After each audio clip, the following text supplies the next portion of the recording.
Welcome to my channel. Shri Shri Jagannath দেবের জয় হোক। পুরীর মন্দিরের কিছু অজানা কথা। পুরীর মন্দিরে যে পতাকাটি লাগানো আছে সেটি নাকি হাওয়ার বিপরীত দিকে উড়তে থাকে। হাওয়াটি ঠিক যে দিক দিয়ে বয়ে যায় তার উল্টো দিকে পতাকাটি উড়তে থাকে। এটির বৈজ্ঞানিক ব্যাখ্যা আজও পাওয়া যায়নি। সুদর্শন চক্রটি 20 কেজি ওজনের। এইটি মন্দিরের এমন জায়গায় লাগানো আছে যেভাবেই হোক না কেন আড়াল আবডাল লুকিয়ে সেটা ঠিক দেখা যায়। এটা রহস্য রয়েই গেছে।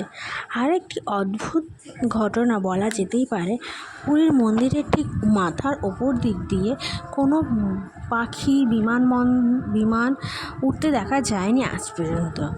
ভক্তদের মতে ভগবানের লীলা। আরেকটি তথ্য জানা গেছে, পুরীর মন্দিরের দিনের বেলা কোনো সময় নাকি ছায়া পড়ে না। এটিও তর্ক বিতর্ক বহু রয়েছে। জগন্নাথ মন্দিরের মোট একটি দরজা হলো সিংহদ্বার। এই সিংহ